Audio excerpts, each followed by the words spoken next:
Good morning, friends. Welcome back to Honeybee Farmstead. I'm Mel, and it's our first really hot day today. So it's forecast to get to 40 degrees in Australia, so that's Celsius. I don't know what it is in Fahrenheit, but I'll put it down here for anyone viewing from America or other countries that use Fahrenheit. So I thought I'd give you a little update today on what's been going on and, what our plans are going into the summer season this season, because it looks like it's going to be another ripper, hot and dry summer. We have had a few little sort of spring storms where we've had a bit of rain, but honestly, most of it, hello Mina, how you going, sweetie? Most of it has kind of evaporated as it's hit the ground. It's already been that hot. So we incubated this year. I didn't do a video about it because I've done it in the past. If you want to find any of those, go back in the channel and have a look. But we had a really good success with the first, well, I don't know, probably medium success. In previous years, my incubating has done really, really well, and I've ended up with heaps and heaps and heaps of chicks.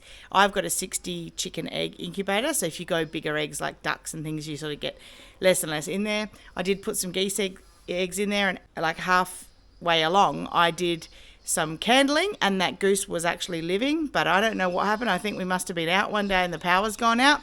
It is notoriously bad in our area. The power goes out all the time. I do not know why, but it quite often takes some long periods, sometimes a full day, to have it go back on. So we are really glad that we have the jackery that I've spoken about before as well.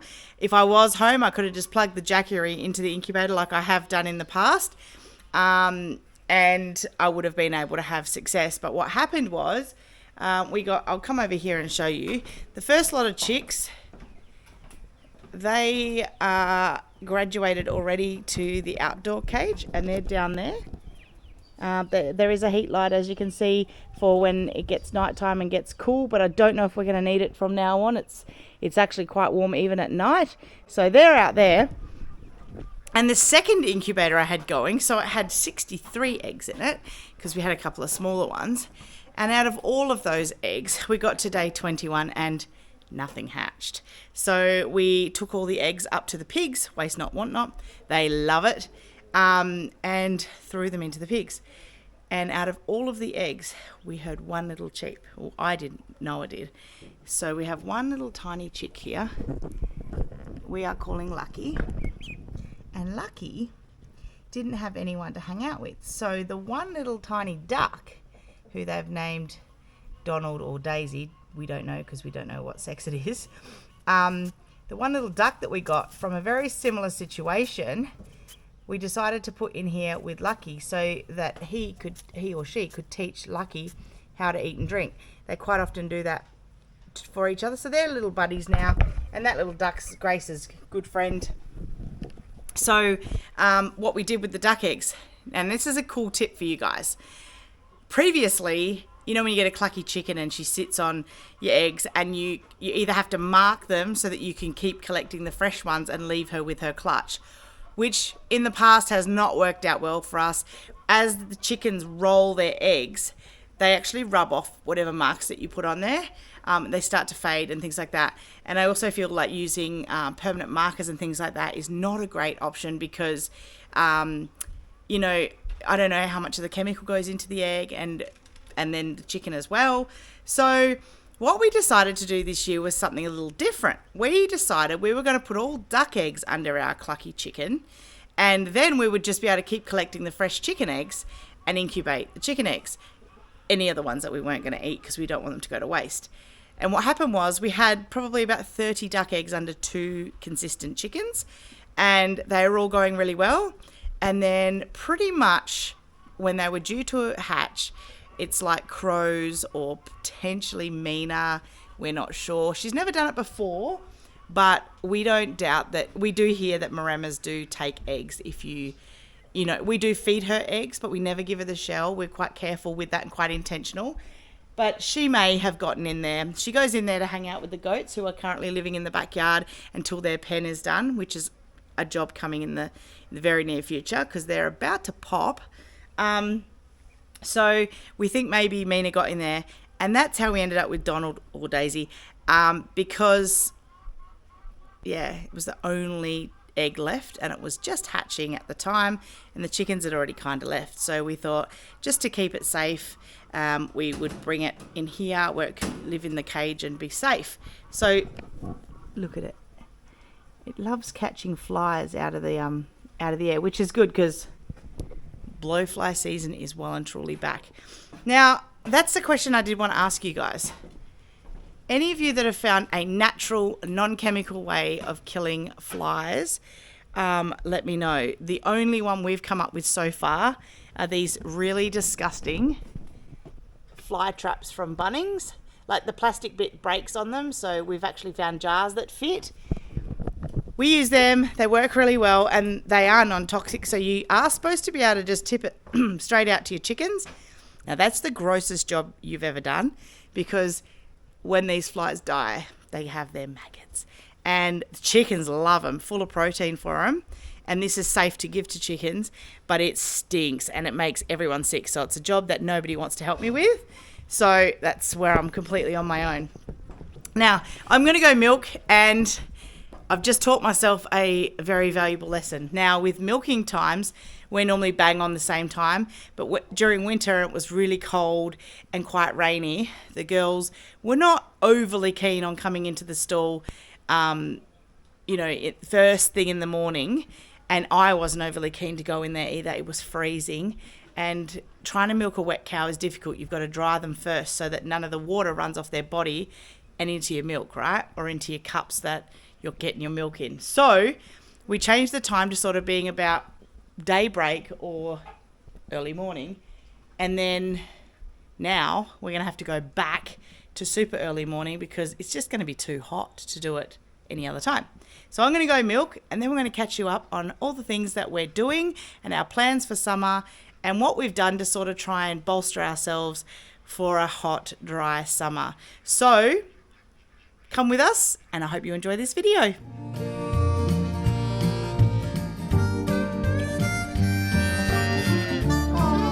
She thinks you're her baby too.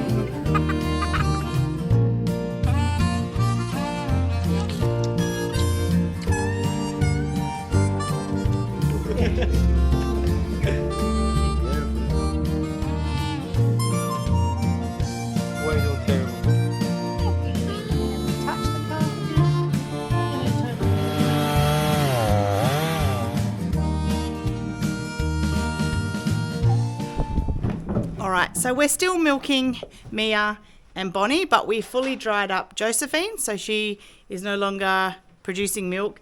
And we have had a positive pregnancy test for Jo. I'll put it in here. I used the Alatease blood test, but we had it confirmed, and that's sort of the best possible way to preg test them, other than palpating, and I don't know what I'm doing, so I'm not even going to try that. We do have stickers on Mia and Bonnie. Now, it's going a bit pink at the top of Bonnie's, but we know that she hasn't been in standing heat because she just rubs on trees. It's this season, and those particular scratchies are quite, like, weak. That's it. You're backing out, Mia. All right, well, it must be Bonnie's turn then. But I did want to say, I do have a lot of people message me regularly about the flies and what I do to sort of help the cows with their flies. Now, all the fly products that I've seen on the market are generally for horses, which you could use on cows, yes. It's okay, Mia, you can come back and finish your breakfast. But I like to use this one here. It's cheap, it's easy, a lot of horsey people use it, and there's nothing really sinister in this. It is only being sprayed on the top of their fur, but I will warn you though, some cows hate the aerosol sound, that spraying sound. Mia's fine, and she actually quite likes when I spray her because she hates the flies. I do a line along their top line and then on their front feet and at the back of their tail and back legs. But I always do that after I've milked or once I've got the cups on, so that I'm not getting this in the milk because that would be an issue. What are you doing there, Brocco? Putting haying for the calves. Yeah, so that's what I do use, and I'll just show you how I do it. I've already sprayed Mia this morning, but I'll just pretend, okay? She's actually quite cool with the can, so she's good. But I go along the top line, and then just the back of her legs and her tail and her back legs. Now that she's been milked, she knows it's not her turn, so she keeps backing out. All right, Brock, when you go, can you kind of push Mia out the way so that Bonnie will come in? Bonnie's a bit more nervy than Mia, so it's Bonnie's turn to be milked. Bonnie, breakfast.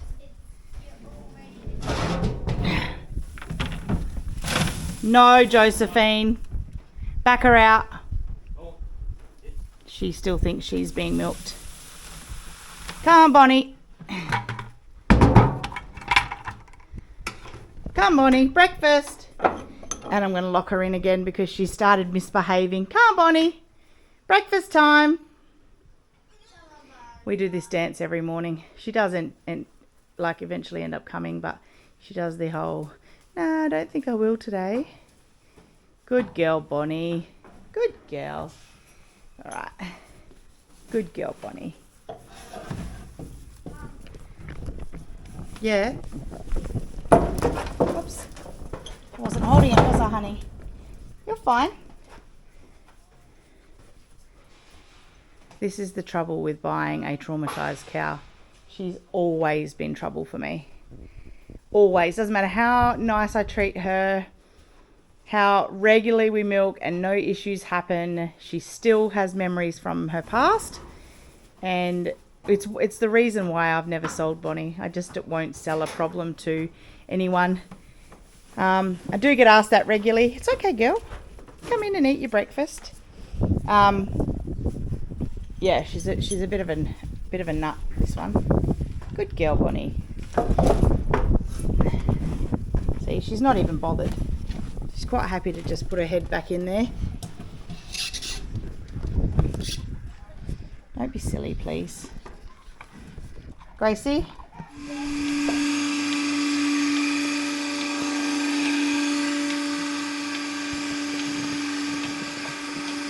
She's in, but we did take her food off her at the start and we have tied her up. She was flicking me out of protest and she does kick. So that's for my safety. I have shown this before, but never on Bonnie because I didn't used to need it, but she's just got more cantankerous with age.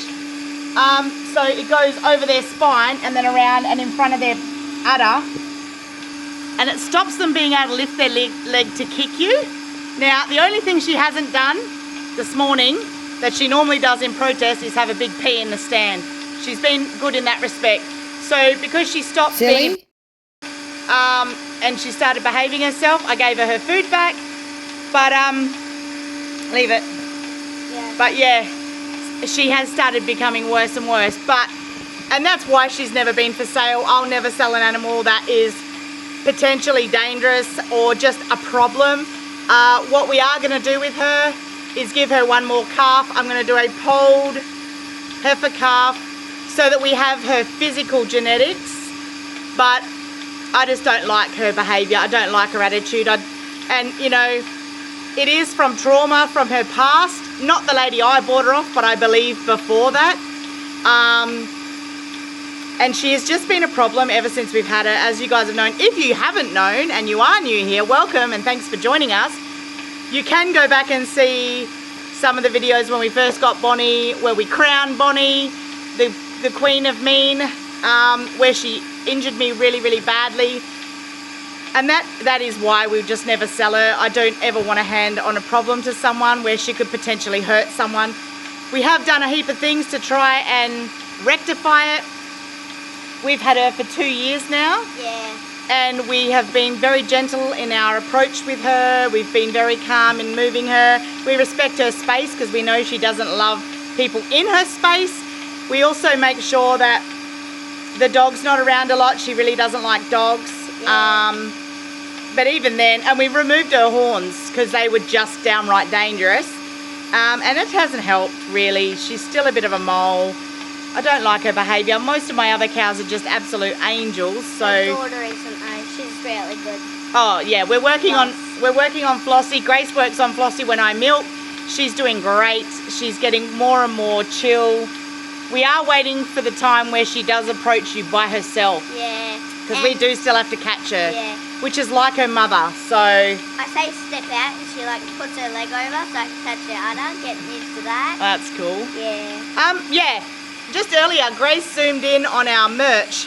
I have been wearing these for a while. I've purchased them from a local Australian guy who does all the screen printing himself, Nathan from Screen Prints Australia. If anyone wants, you know, personalised things made up, these shirts he uses are high quality.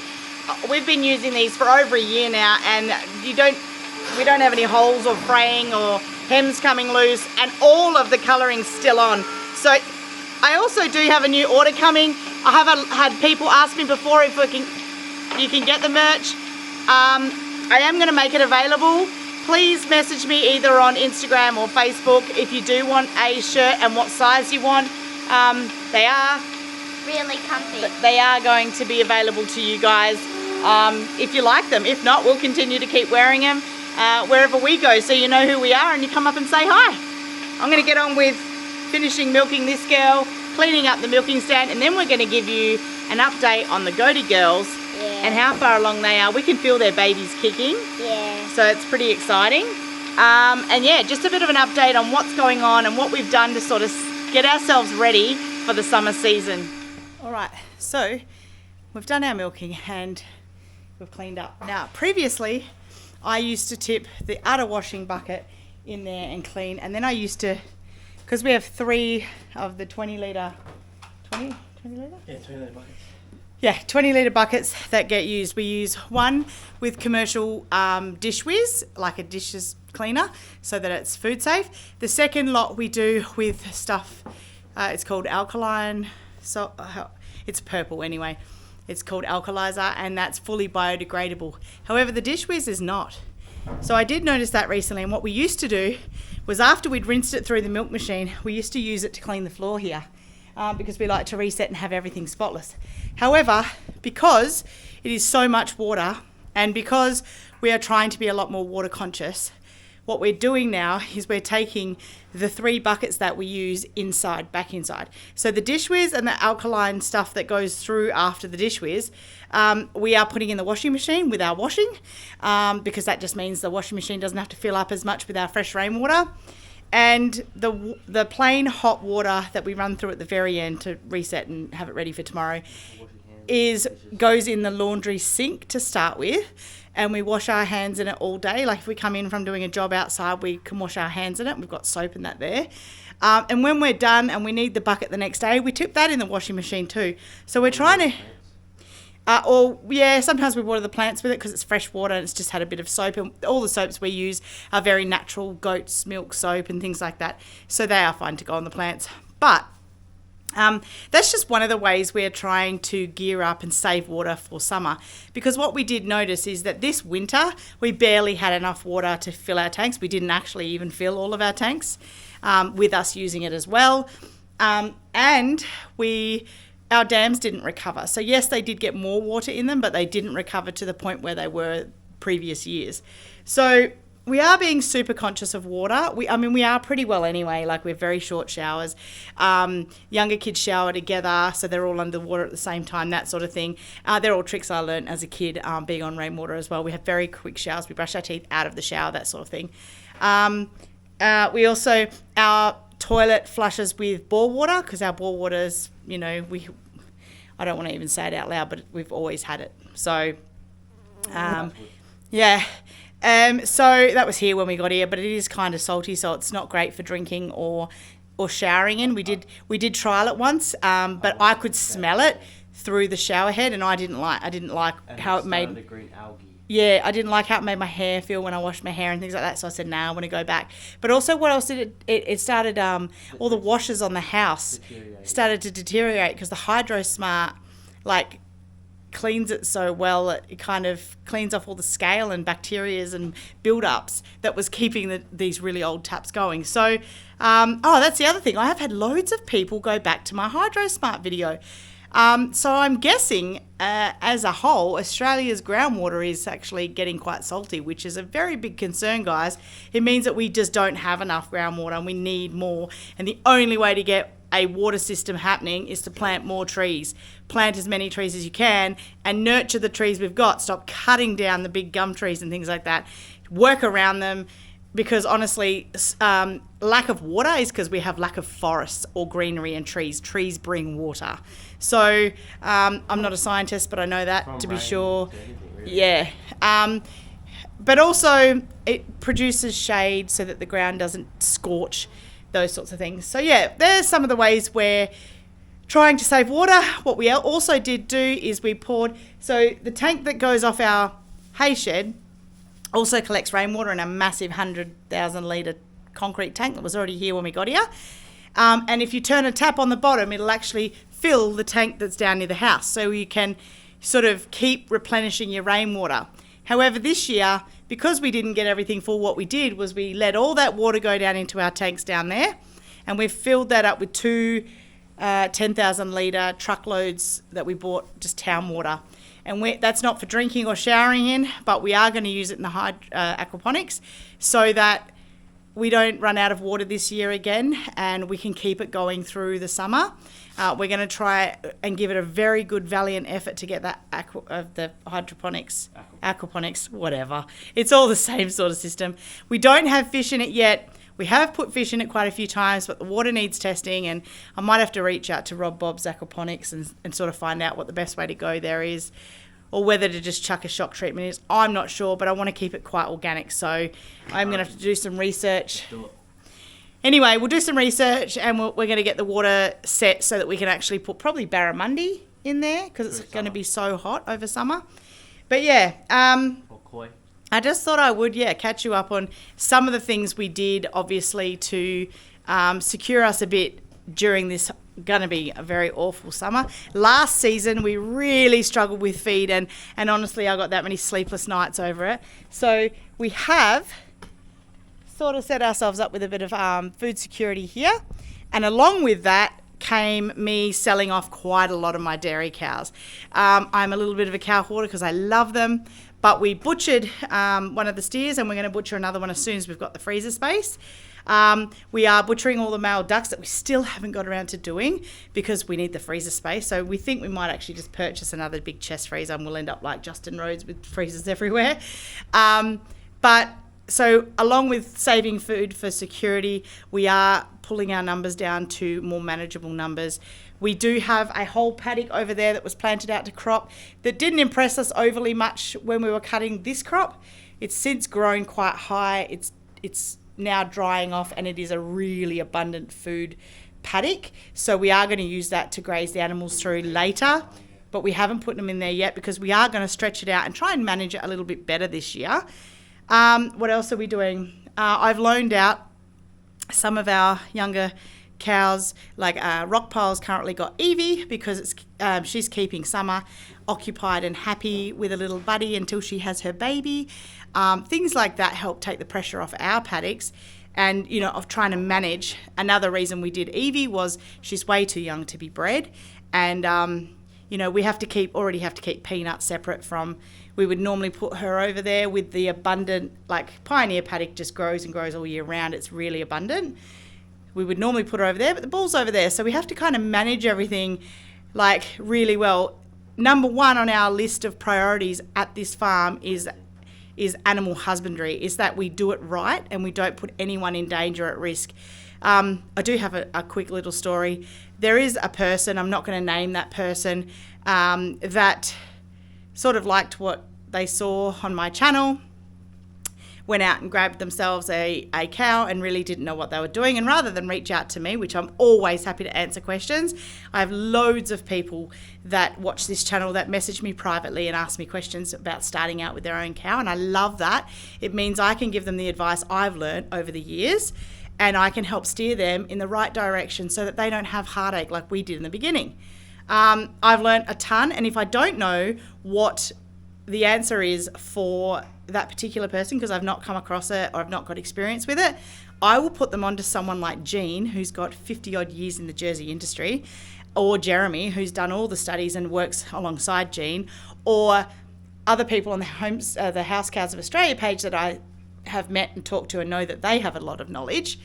But anyway, this person didn't reach out to me, and they live fairly close to me. I'm not going to give too many specifics, but they got a young cow and it was on death's door for months. And rather than reach out to me, let that poor animal suffer and struggle and whatever. It wasn't a dairy animal, but it's still a calf. It's still a life. It depends on us for its security and its safety and its health. And just for the sake of owning a cow, I actually did the wrong thing by that animal, and I really do not condone that. I do want everyone to experience this, but if you're not ready and it's not your time, don't do it. Spend your time coming to places that have it and learning about it so that when it is your time, you can safely and successfully do it. And nothing worse than people jumping the gun because they want this, but they're not ready for it yet and putting an animal's life in danger. That is a bit of a disclaimer I wanted to put out there. You know, if you want this and you want to come and cuddle animals and things like that, let me know. Come and do it. Come and learn. And if it is in your future, great. Let's do it in a way that's safe for you and the animal and you don't have any heartache. Because all that's going to happen is that animal's going to die, and I'm pretty sure her animal is either dead now or dying. Last I heard, I had put this person onto my vet, and this person went and got the medication that was needed for the animal. That animal needed the medication from the day they got it. And to my knowledge, I'm only going off what I've been told by that person, they were actually medicating that animal and it was coming good. And then, yeah, who knows? She obviously hasn't given me an update because I was quite firm with my response and I was quite probably harsh to hear it, but the truth hurts. Are you angry? I am angry. And I'm hurt for the animal because it's not right. Like, I've wanted to do this since I was young, but the time wasn't right. And so we waited and, we now have it. So, you don't need to rush into it. Go and help someone on a farm. Mate, they'd be more than happy to take your help and then learn. Like, you don't have to go out and get a uni education or anything like that or go to ag school. You can learn on the job, but don't just do what this person did. I'm really, really very disappointed in that behaviour. Yeah, just not cool. I had lots of people that knew that I knew this person reaching out and saying, please help this baby, I can see it, it's not healthy, it's in the yard and blah blah blah. And yeah, didn't want to listen. But anyway, I'll move on from that topic. And just basically and preface it with come and see me or message me, ask me questions. If you've got something going on that you're not sure of, better to ask and have it sorted out quickly than let it fester and go on because you're a little bit embarrassed about the outcome. If you have jumped in too early, that's still okay. If it's already too late and you already did it, still message someone and get help or get a vet out, please. I beg you. It's not worth having a beautiful animal that's taken a long time to raise go down sick. So, on that, I'm going to get to the goats in a minute. They're probably laying around out of the heat because it's quite hot today. What's it, about 36 now? Yeah. And it's only 10? It's only 10 in the morning. 11. Well, it's only just gone 11. Jeez, I've been out here for an hour rabbiting on. But yeah, so it's 11 now. They'll be out of the heat. It's about 36 degrees. They're due to get to about 40 apparently. So we have the fire unit set up ready to go, and he's on all the fire chats and that because there's a movement ban in place there, which means no one's allowed to do anything on their farms because hitting a rock with a piece of machinery in this sort of heat will just spark a fire. Especially now in the middle of harvest season. Yeah, it is harvest, and there's lots of dry grain and fodder on the ground. And Brock's on all of the chats and emergency things because he's one of the local firefighters as well. So yeah, we're pretty well prepared, but gosh, it's going to be a tough one. I do want to go over a few fire safety things in a previous, in another video down the track. It will probably be the next video actually, and I'll get my husband, who is a firefighter in town and in our local area, and he's been doing it a long time. I also did it for many years before I started having kids, but we did fire and rescue, and I didn't want to go into car accidents and things. Once I started having kids, it messed me up too much, and I didn't want to, do that to my kids. So, yeah, I've just gotten back into it. We've got a lot happening there. So I'm going to get back to this, and then we'll go see the goats. Now for the goat update part of the video. Now, this is fairly new, having them just off the back lawn like this. Hey, girls. And it's kind of depends on when you get them as to how round they look. I'm just going to close this because these girls look for every single chance they can get to get out of our backyard and go eating all my aquaponics plants and pretty much anything they can sink their teeth into. So I'll close this off, and then we're going to go out. Come on, girls. Look at this. Look at the belly on this girl. This is Dottie. And we can feel the baby moving. This is mainly where we feel the baby. Or babies. I think there's 2 in there, isn't there, Dottie? Dot. Hey, stop kissing the camera. And this is Maisie. So sometimes Maisie does that. Like her belly's heavier and it hangs lower. And Molly, I think Molly's only got 1. We can definitely feel a baby in there, but she's definitely not as big as these guys. Unless, Dottie's the cuddly one, aren't you, darling? Unless these guys aren't as far along as Dottie. I'm not sure, because he might not have, he might not have got them all at the same time. As you guys know, they all come into heat at different times. You're going to give me a hug. You're going to give me a hug. Come on then. She normally jumps up for a cuddle. Come on then. Come on, Dottie. And look at this one. She always pushes her head into my butt to tell me to give her a cuddle. Don't you, honey? Don't you, honey? You like a good cuddle. Hello, Molly. Hi, Molly. They're super cuddly when they're pregnant, aren't you, girls? I mean, they always were super cuddly, but they particularly like it. They usually lay down and they want you to rub their bellies, because there's nothing nicer than having a belly rub when you're pregnant. So what I wanted to tell you guys about was, I'm going to leave these guys because they're like all up in my business and I can't really concentrate. The only reason these guys are on our back lawn at the moment is because where they were, there was no more grass growing and no more feed. So can you close it up when you go? So what the plan is we're making a really good big pen that they will sort of permanently be in, because they can also be tethered and things like that. But it's going to be outside of the house, because anywhere we try and put these girls, they hear our voices and want to come back. So we had them all the way over in Pioneer with the cows and sheep earlier, and they loved it, and there's loads of food there and they really enjoyed being there, but only while we were there. So as soon as we came back home, they found ways to get out because they just like to be around us. We raised them, and I think that, they're pretty much more like dogs than they are any livestock. So our paddock, I'm going to turn you around and sort of explain it, but then I might get some aerial shots to put in, and then I want to talk to you about why the buck that we used and why and things like that. So here you'll see that gate there. From that gate it's going to go up to there and then across, and sort of encompassing a really massive area in that paddock there, so that we can always be near them and they're close, because Mina loves them. They're like her favourite. So she goes in, she actually stays in here and guards this backyard pretty much most of the night times, unless she hears a fox out near the sheep, and then she'll take off and we'll hear her barking around the property. But we wanted these guys close so that we could monitor them, because it's their first baby. So always with a first time any animal, we like to monitor them, because we've made sure that they're the right age. Excuse all the kids swimming stuff, it's swim season. But we always want to make sure, one, that they're the right age to be getting pregnant. These guys definitely are. They could have got pregnant at 1.5. They were about 2 when they first were introduced to the buck. So we waited for more than long enough. I also picked a buck.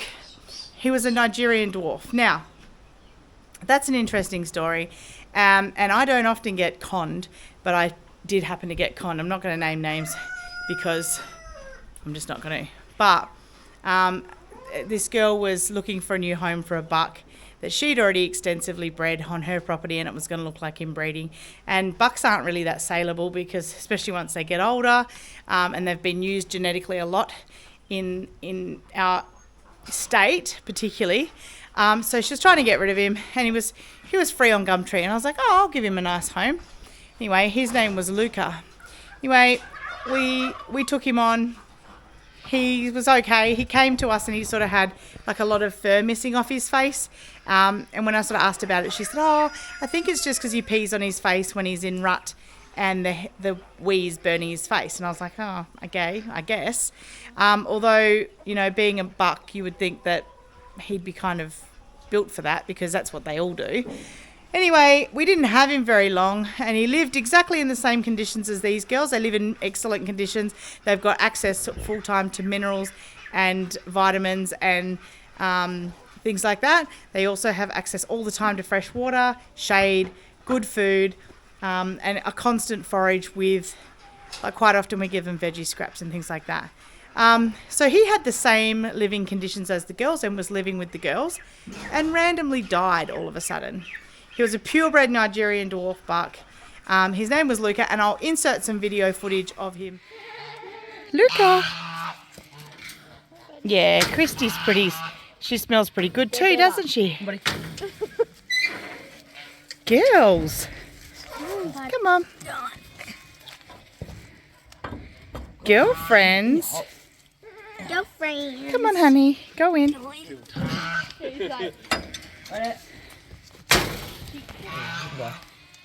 Come out now. Go. But you smell pretty. Let's hop out, guys. What's happening, little guy?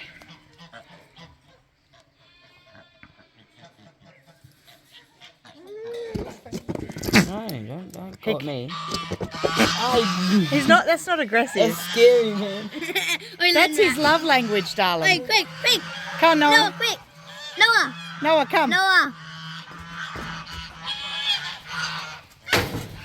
What are you doing, Luke? Oh, Luca.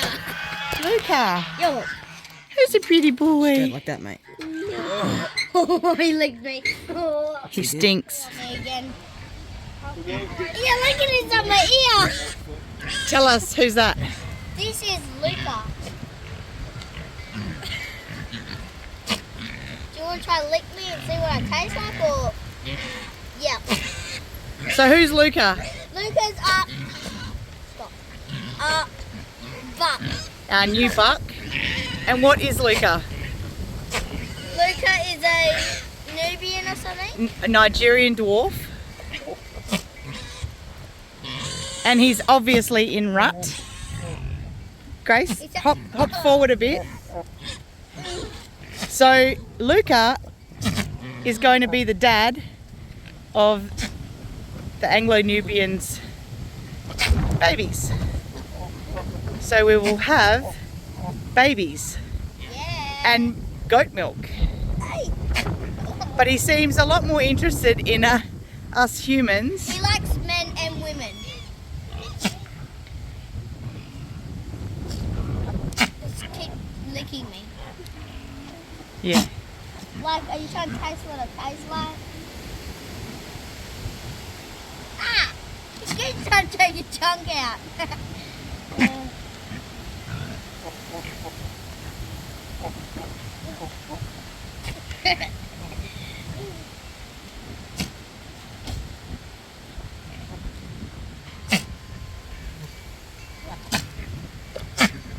Hi, Luca.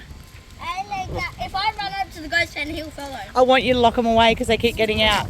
Can you? Hey, someone quick. Help.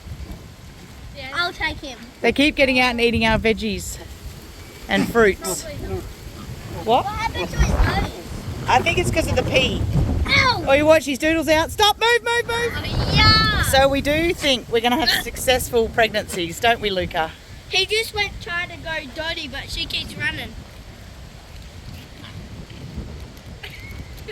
He's more interested in you, Grace. No. Luca, I'm good. humans? We're humans. Don't. Oh, yuck. We're humans, Luca. Not goats like You need to breed with goats. And stop peeing on your face. I think that's why your nose has got no hair on it.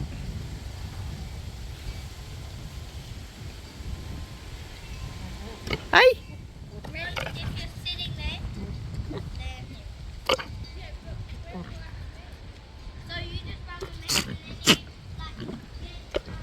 first got here. He was a lovely boy, and we used to like cuddle him and pat him a lot. And then he became a little bit amorous. I'm going to use that word because it's kid friendly. But he became a bit amorous with us. So, and the kids always coming back saying, oh, I don't want to get covered in Lucas wee. So we tried to keep him away from him as much as we could. But yeah, he was pretty full on. But yeah, he's still a lovely guy, beautiful temperament. And it looks like he's managed to get all 3 girls pregnant before he passed away.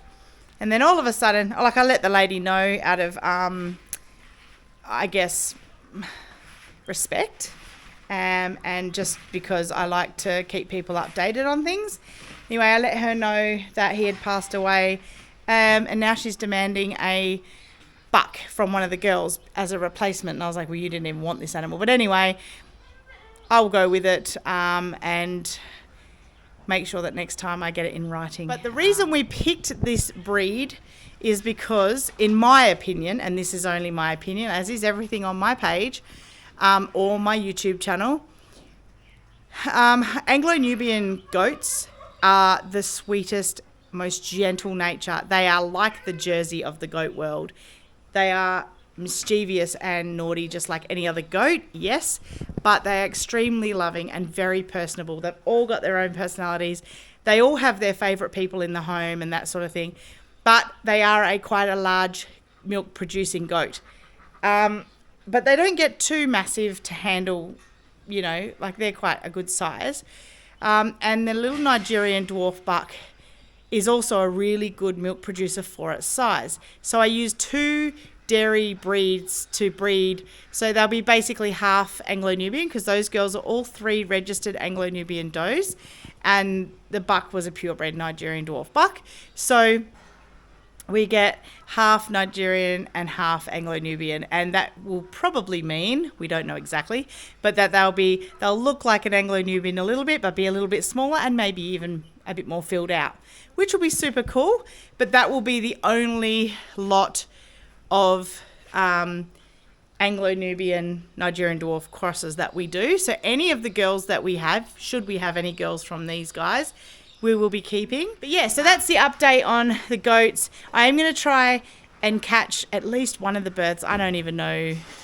It's been so long since I've seen it. It's been a couple of years at least.